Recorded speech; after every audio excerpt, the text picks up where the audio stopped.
Good morning, good afternoon, or good evening, depending on where you're tuning in from. Welcome to the Winning at Being You podcast. I'm your host, Coach Mills Rodgers. This is a space where we have real conversations with people who are using their voice, their experiences, and their purpose to create impact, not just for themselves, but for others. Today, I have the pleasure and honor of talking to Baron Warren, founder of Cuts Coaching LLC, speaker, author, reentry and wellness specialist, and a proud U.S. Navy veteran. Baron has built his life and work around helping people discover purpose, develop integrity, embrace accountability, and create lasting change. He has worked with schools, correctional facilities, government agencies, and community organizations across the country, bringing a practical but powerful message of personal growth, leadership, wellness, and transformation.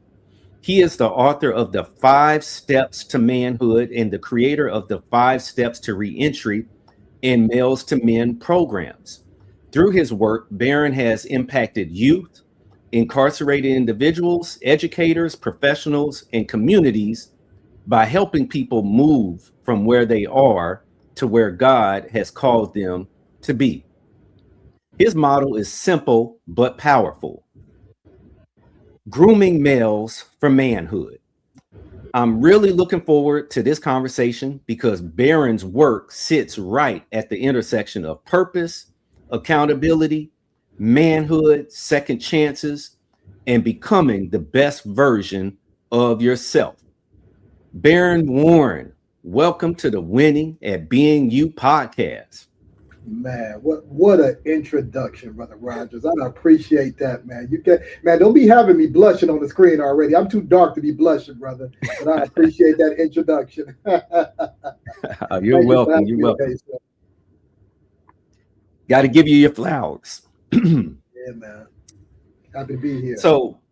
Awesome. So, Baron, for people who are just meeting you, how would you describe the work that you feel called to do? Yeah, how would I describe the work that I've been called to do? It has, I heard a person say, once you find out what you've been called to do, your God-given assignment for your life, you no longer have a job, right? So I don't go to a job anymore, Mr. Rodgers. I go to my calling, my assignment, my mission. And I believe, as you stated in the introduction, I am a God-fearing man. I'm a praying man. And I believe he has given me an assignment to remind males of their roles in society, as their roles as fathers, as their roles as pillars and leaders to the community. So that's what I do, Mr. Rodgers. Every single morning, I'm getting up trying to identify some males in need who may need just some guidance on how to be a better man or a better father, a better husband, all those things. So it's a God-given mission, I would say.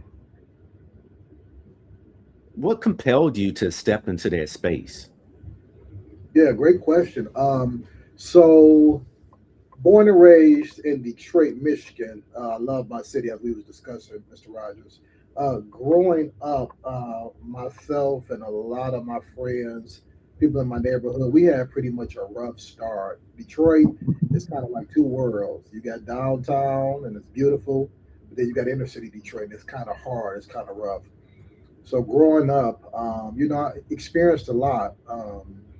Substance abuse, violence, all those things. I've experienced that. Something magical happened in my life, Brother Rodgers. I got some good men to come in my life and help clean me up. And that happened to be the U.S. Navy. The U.S. Navy came and got me and gave me tools on how to be a healthy man. Having said all that, that, I said, I wish I could share some of these tools with my community, my friends. Everybody can't run off and join the Navy, right, Mr. Rogers? So when I got out the Navy and came home, I said, I'm going to do something to help the people that's still here in Detroit, to help the males that may be a little lost at the schools, guys who are in and out of prison. I'm going to take my military experience, things that I've learned, and I'm going to bring it back to my community. So that's how it all got started. Mhm. So how did you, I guess, of course, it started with a thought, but what has the process looked like as far as saying, hey, I'm going to actually go into the schools and I'm going to Yeah. actually go into these correctional facilities? Yeah, good question. It's very common when people leave the military, it's very common, Brother Rogers, for them to do something similar in law enforcement, be a cop, work in the fire department. That's very common. So, believe it or not, when I came out the Navy, I became a correctional officer inside the Michigan Department of Corrections. That was my first job outside of the Navy. When I got there, uh, Mr. Rogers, the warden said, Warren, you're not a normal guy. You're not a normal correctional officer. I'm around there mentoring guys. I'm preaching to guys. I'm doing school training. I was doing everything outside of correctional officer work.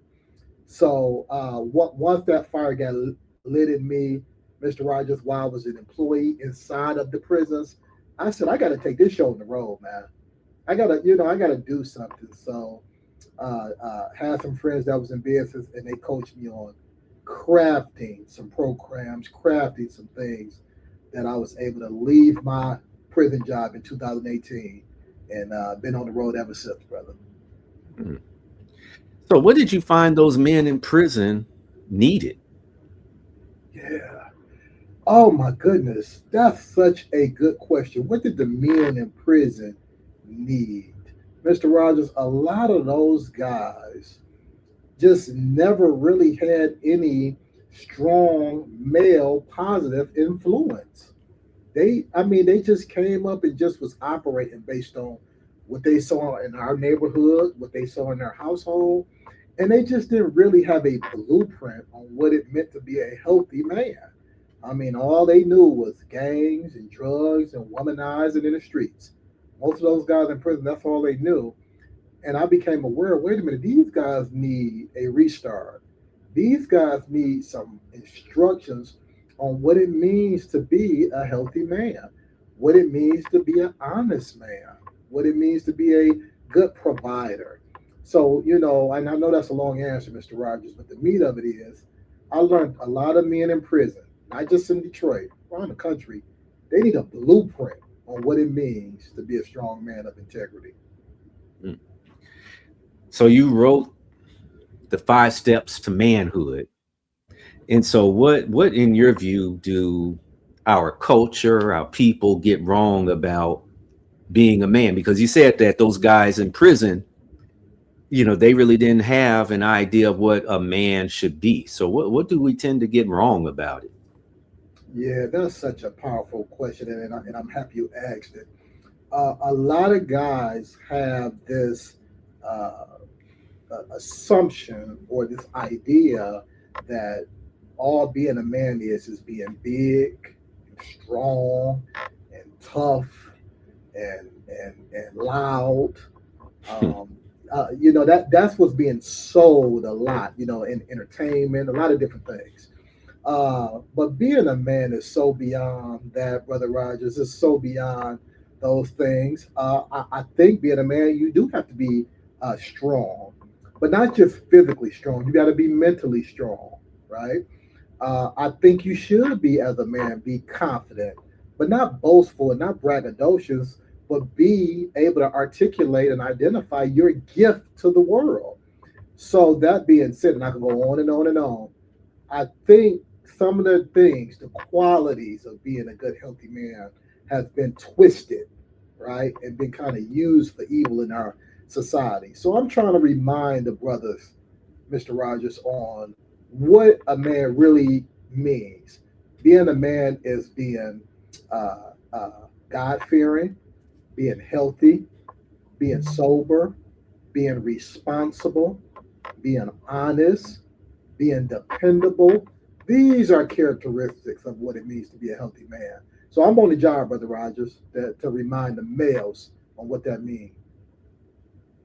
So I'm curious, man, when you come in with your program, you walking into a correctional facility and you're talking about, well, hey, I'm going to show you how to be a man. How do those guys react to that initially? Yeah. Oh, now we talking. We get into the meat and potatoes now, Brother Rodgers. I'll put it this way for anybody out there, all the viewers out there. If you've never been inside of a prison before, we could take a little field trip quickly. Uh, I always tell people, Brother Rodgers, everybody in prison is upset. Everybody, the guys who are doing time there, and the employees, everybody is upset every day, right? Don't nobody want to be there, especially doing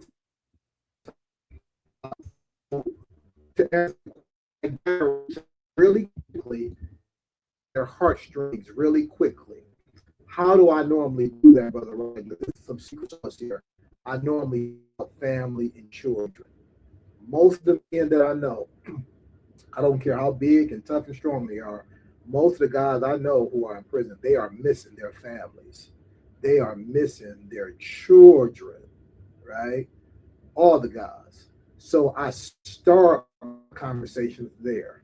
Hey, sir, don't you want to be a good father to your children? Hey, sir, don't you want to be a good son to your mother? Don't you miss your mother and wish you could take out a bag of trash for her or take her out to dinner? I pull on that heartstring first. Not to mention, Mr. Rodgers, I share my story. Hey, Mr. Warren has been through a lot of similar things. And if I can clean up my life, so can you, sir. So I build some trust, put on their heartstring, and then we get right to work, Mr. Rodgers. Mm. So do you ever get, I guess, the pushback of, well, hey, you probably haven't done time like I'm doing, or the system is against me, and all this other stuff that Oh, people yeah. often use as excuses? Yeah. Every time I've been in the prison, Mr. Rogers, it's been completely perfect. No, I'm teasing with you. Absolutely. Every I tell you what, because I believe God has given me such a unique gift, I've learned how to redirect those guys. Sometimes I meet some guys who are a little upset, right? But I would say 80%, about 80% of my audience is very receptive, believe it or not. There's a lot of guys who have owned up and just tired of living that life and want to get back to their families. Yeah, so I don't get a whole lot of pushback, but when I do, I've learned how to even redirect them because where I'm from, Mr. Rogers, in the military, we never leave a man behind.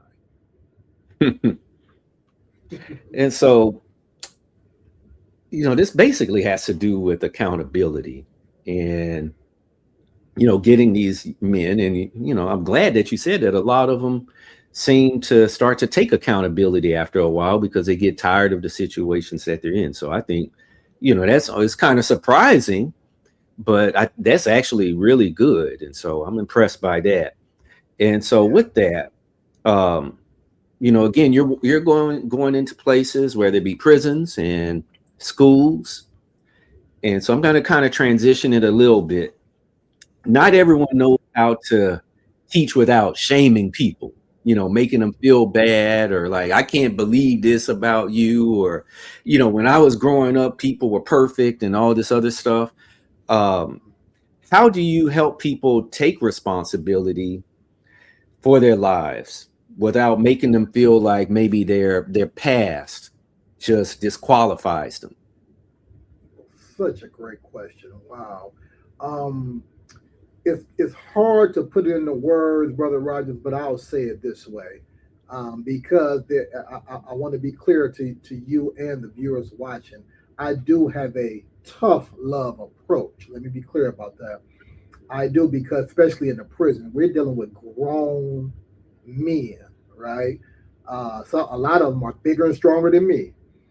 So I do come in strong. However, I believe human nature, people most of the time can pick out when you're doing it with a genuine spirit and a good heart and with love wrapped around it.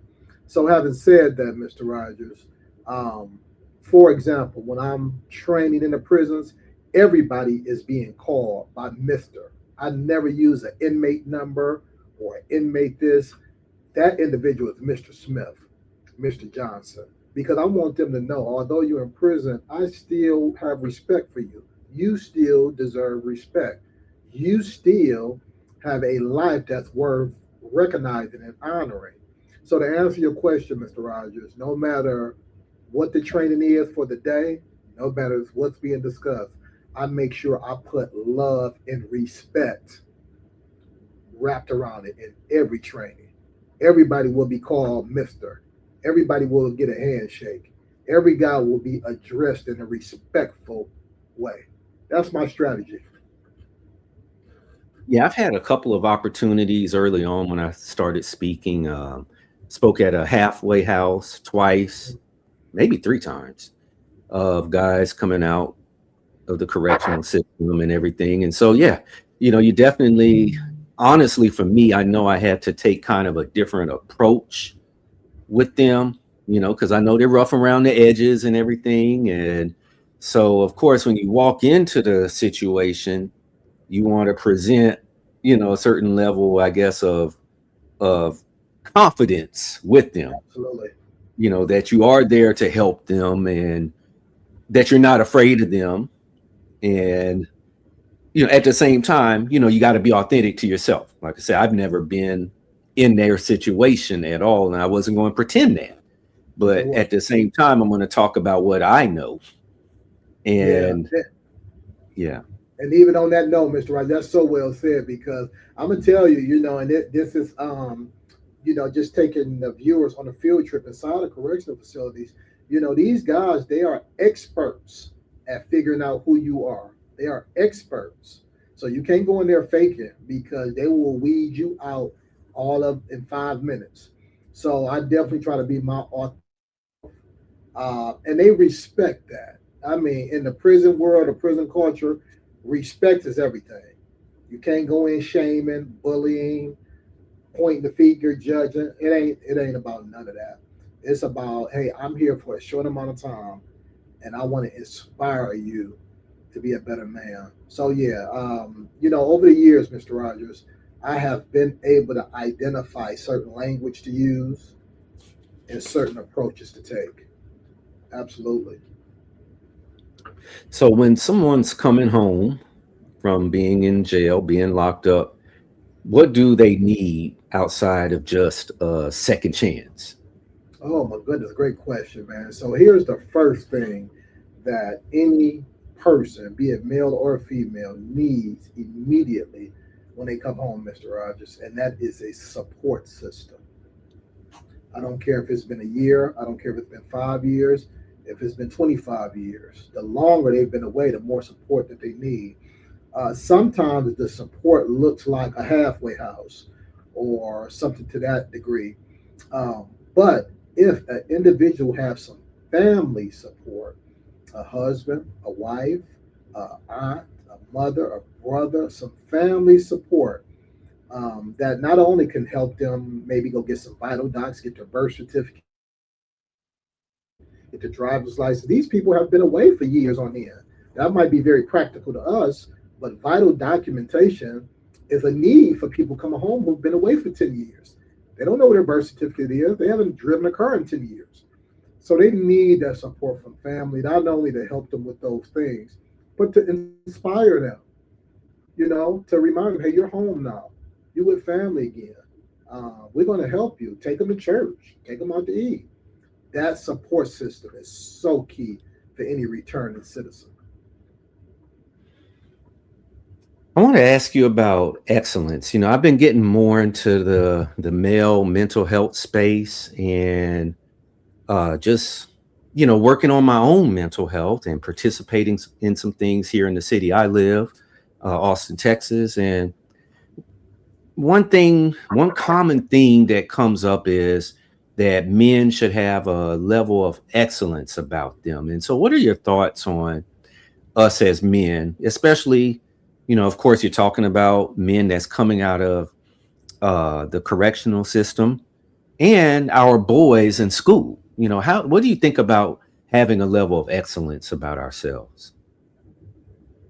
Yeah, Mr. Rodgers. When I still remember the day when I saw the commercial to join the military, and the phone number comes on the screen, and you call it, Mr. Rodgers. I called that number, and I had assumed that the Navy was gonna come talk to me maybe a couple of days later, a week later, a month later.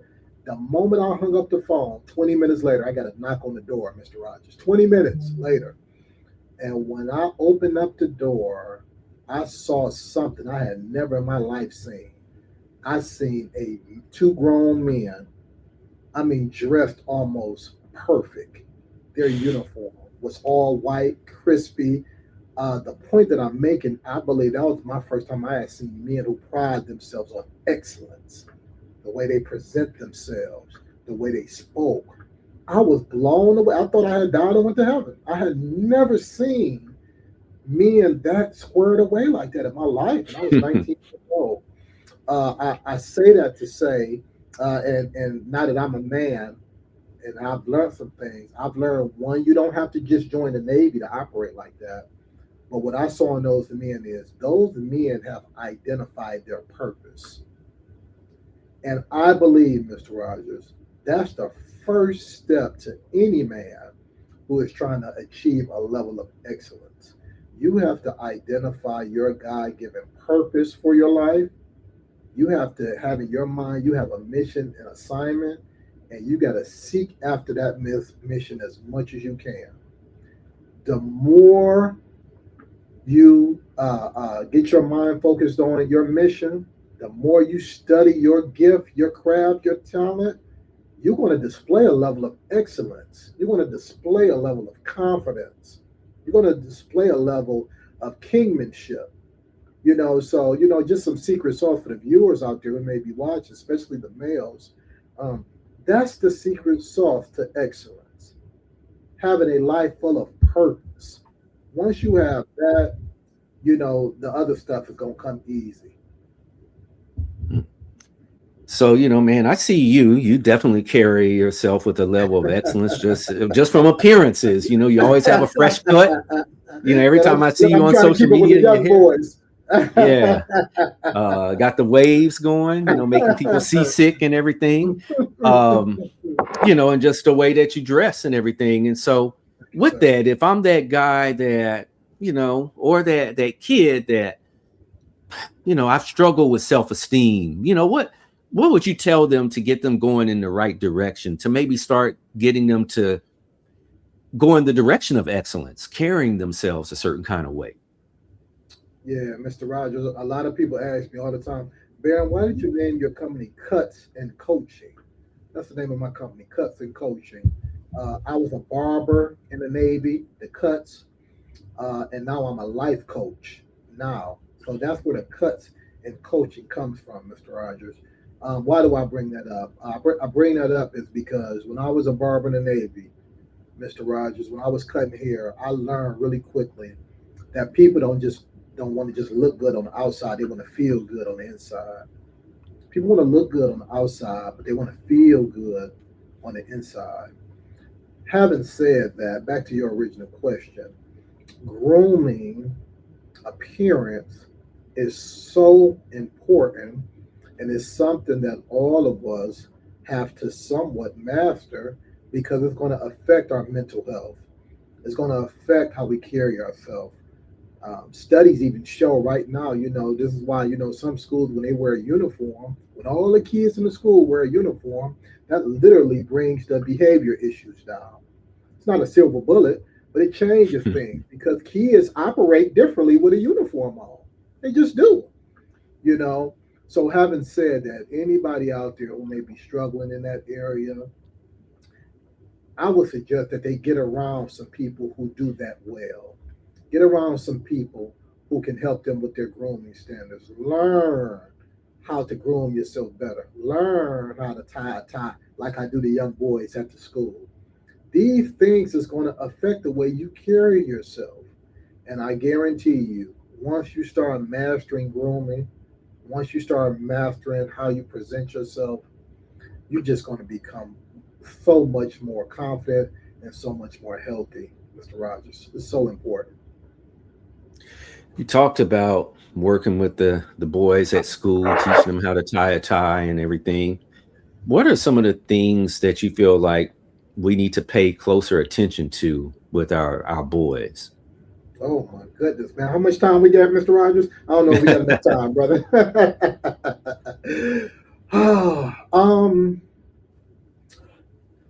Mr. Rogers, and I want all the viewers to hear this. My heart goes out to our boys right now because they are bombarded with so many negative examples on social media, in entertainment, some even at the home, and they just don't have many examples on what it means to be a healthy young man. So when the Mr. Warrens come along, the Mr. Rogers, the guys who kind of got it together a little bit, we have to fight. We have to fight against this giant because they being bombarded with so much other things. Mr. Rogers, when I was coming up, brother, we was begging our mothers to go to the barbershop. I used to beg my mother. My mother was poor. She could only take me once every couple months. These young boys, they ain't thinking about cutting their hair. They get up, hair crazy and all over the place. And they just go.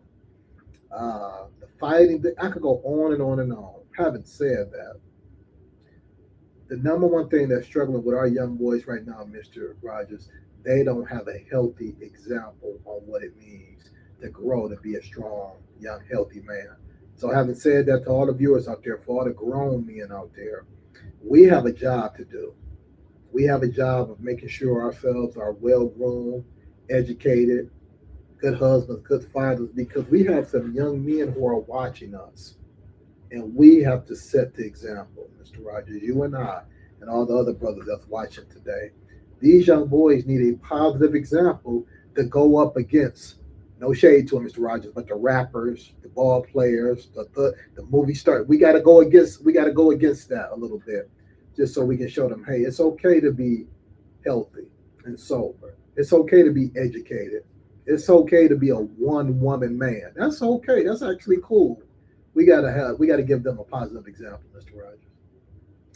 Yeah, and that's kind of the whole purpose of why I've created this podcast because I want to highlight, especially men of color, especially black men that are doing things. Because yeah, it's easy for us, and I would say for men of all ages, it's easy for us to say, "Golly, man, that all these brothers out here, they're not doing anything in life." And my idea is like, hey, I know I've met a whole bunch of black men that are doing some great things like yourself.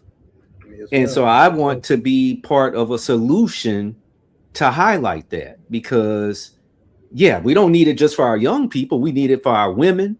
We need it for our grown men Absolutely. because they're saying those same things like, oh man, there's not any examples, and I'm like, well, you're just not looking then, or you're just not seeing it, or maybe the algorithm or whatever else on social media is just pushing all the foolishness to you. That's right. Absolutely. Mhm. I agree, man. We got some work to do. And make no mistake, for all the viewers out there, I never want to come across, Mr. Rogers, like I got it all together. No, I don't. What I have decided, I've decided, or I've come to the understanding, I may not be a perfect man, but I am a good man. And I've decided to live my life as a good man of integrity. So I have other men around me, Mr. Rogers, older men who hold me accountable. I'm in a men's group. I have other things. So I'm encouraging all the brothers out there to do the same. So when the battle comes, when you got a young boy in your presence, when you got a young man who's missing a father figure down the street, when you got a young boy who's not grooming himself at the school, you can take him by the hand and show him physically what it means to be a good man of integrity. You have your males to men program, and so of course I'm assuming that one deals more with the boys, right, in Sure. schools. Yes, sir. And so, how is that different than just giving them quote unquote motivation?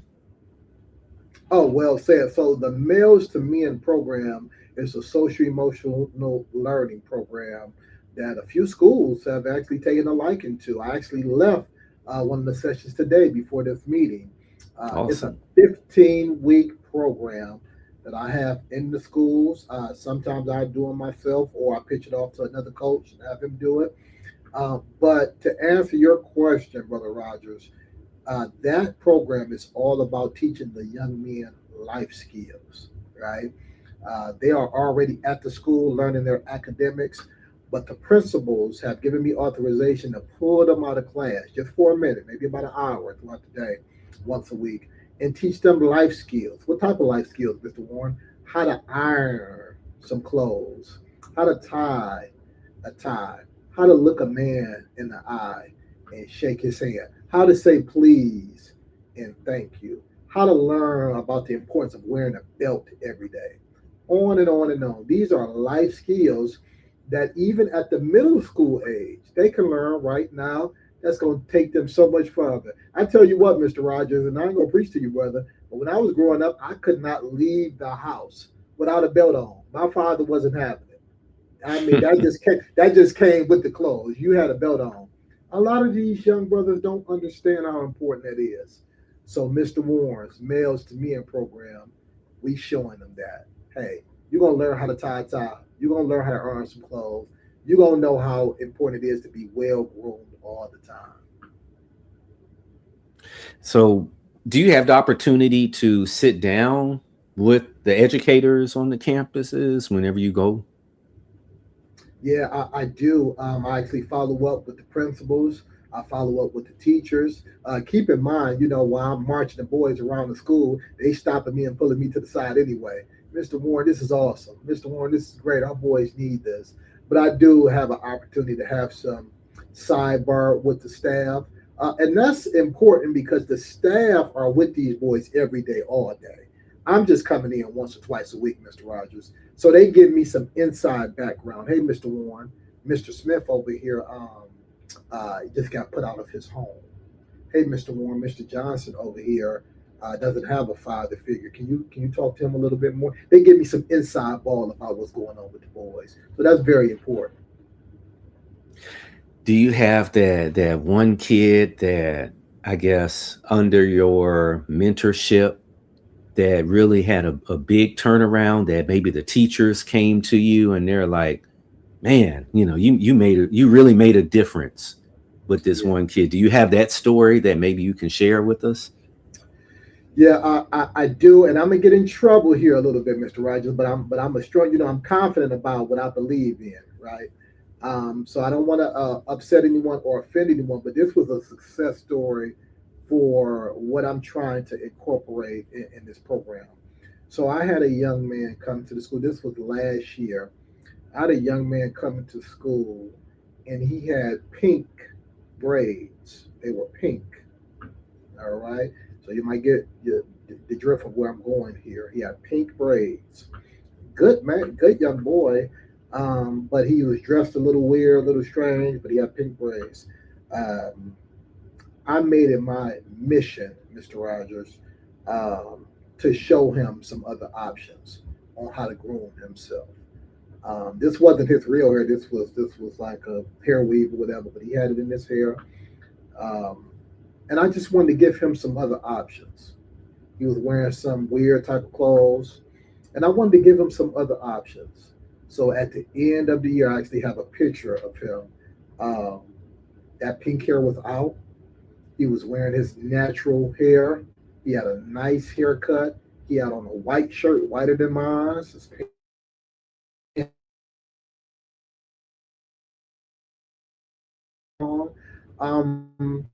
I was very proud of that. My young boys to be employment ready, job ready, success ready at all times.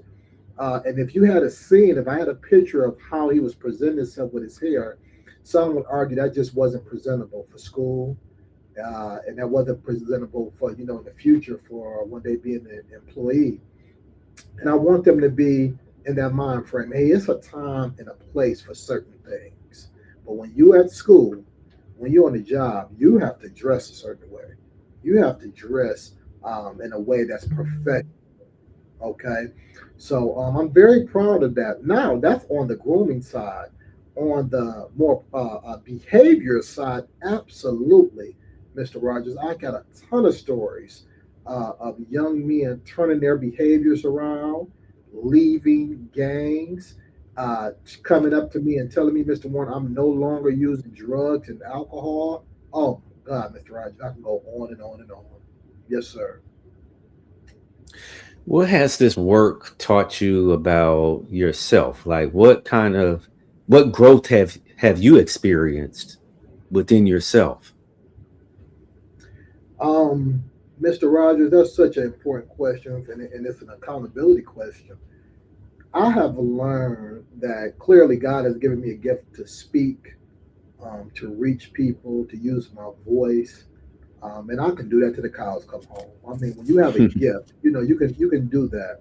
However, this work has taught me, Baron, just because you have to give, that doesn't mean you don't have to continue reading, you don't have to continue studying, you don't have to continue filling up that cup. Because, Mr. Rogers, none of us can pour from an empty cup. We can't. So I've learned, and I'm getting better at it as I sit in my office right now today.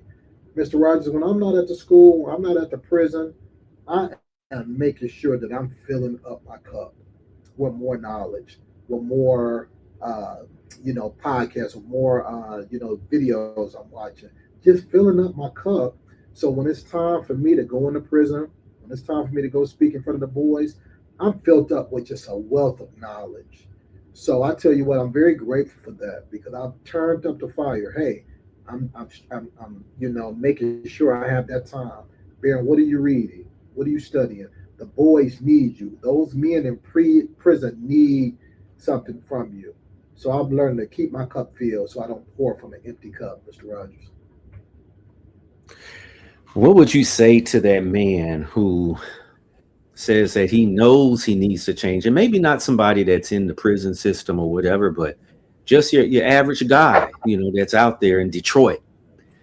What would you tell him? He knows something needs to be different, but he feels stuck with his with past choices, with his present. What would you tell him to hopefully get him to reflect and not give up on himself? Yeah, that word potential is one of my favorite words, Mr. Rogers. And the way potential was explained to me is that when you have a little tiny seed, you have a little tiny seed in your hand, it's just a seed. But if you water that seed has the potential to be a tree. If you keep watering that tree, that tree has the potential to be a big forest. Now, keep in mind, we was talking about a little tiny seed in someone's hand, little tiny seed, but it had all this potential to be something big and massive. Where are you going? Where am I going with all this, Mr. Rogers? What I would say to the young brother out there right now who may be watching this, I would say to him that you may not be aware, but you are just like that seed with an enormous amount of potential, unused strength, dormant ability, untapped power living on the inside of you. It doesn't matter what happened yesterday. God has still given you another opportunity to get it right if you're breathing. It doesn't matter if you're in prison right now. You still can be of value even while you're in prison.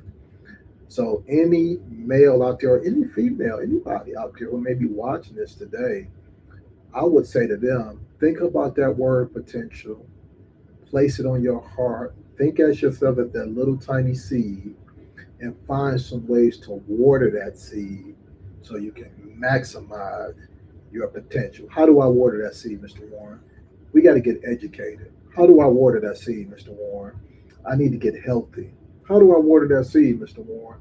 I need to get around some good other people who can help hold me accountable. How do I water that seed, Mr. Warren? I need to forgive myself for some of the past mistakes I've made. Take that word potential, place it on your heart, water it, and maximize your potential. Awesome, awesome. What do you have coming up? where you going to be, what work you're going to be doing, where you going to be speaking at, and what do you have coming up over the next few months? Yeah, Mr. Rogers, this is my favorite time of the year, the month of June. Today is June 1st, my favorite time of the year because it's Father's Day month. I do a tour called Every Day is Father's Day. That's the name of my tour. Every Day is Father's Day. So for the entire month, Mr. Rogers, I'm going to be all over the place. I'm going to be in Arizona this week speaking at a conference at two prisons on Thursday and Friday. Next week, excuse me, I'm going to be in Jessup, Georgia, speaking at a federal prison there. The week after that, I'm going to be in Ohio at North Central Correctional Facility in Marion, Ohio, speaking there for a couple days. And then at the end of the month, I'm going to be in the Nashville, Tennessee area, speaking at a prison there. What am I going to be talking about? Fatherhood. Why it's so important for us to get our families back, win our families back, and be those men of integrity. Every day is Father's Day, Mr. Rogers. Man, nationwide. He's all over. Actually, he's worldwide. He's actually spoken overseas. And so, So, this man knows what he's doing. Man, thank you, sir. congratulations on all of that, man. I love it. I love it, man. And so, man, I just want to thank you so much for coming on the podcast and blessing us with your wisdom and everything. And I know you got some materials and programs that are out there. And so, yeah, if people wanted to look into whatever you have to offer, how should they go about doing that? Absolutely. So, if you are a staff member at a prison, a youth facility, a juvenile facility, you can either Google my name, Baron Warren. You can find all my information there, or you can go to baronwarren.com and just fill out the form and see if I can come in and speak to your male population. If you are a school, you can do the same thing. Go to baronwarren.com, find my information, or you can go to my company website, which is cutsandcoaching.com. You can find me there. Last but not least, if you are a concerned parent, I like to call them the three P's, Mr. Rogers: prison wardens, school principals, and parents. Those are my three P's that I work with. If you are a parent who just may say, Mr. Warren, I'm concerned about my son. He doesn't have a strong male role model. He has one now. You can contact me at cutsandcoaching.com. Maybe we can do something virtual. Maybe we can do something when I'm in the area and just maybe take them out to lunch. Sometimes even one conversation would help. So those are my ways, baronwarren.com, cutsandcoaching.com. Last but not least, Mr. Roger, I'm not for sure if I have a copy close by. I don't think I do. It might be in my little drawer over there. But my mother told me you never come to someone's house without bearing gifts.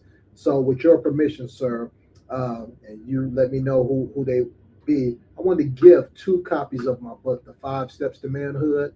I wanted to give them to two of your viewers, whoever you choose. Maybe you can contact me and give me their mailing address or something like that. But I wanted to share two copies of my book with your viewers for viewing today.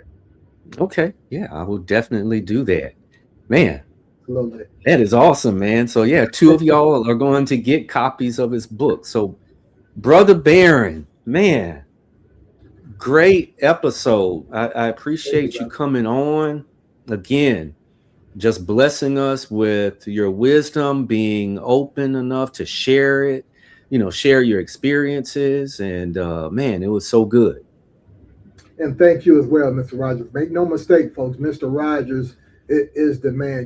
One thing I love, if I can brag on Mr. Rogers just for a second, one thing that I admired about him, we all have our own style.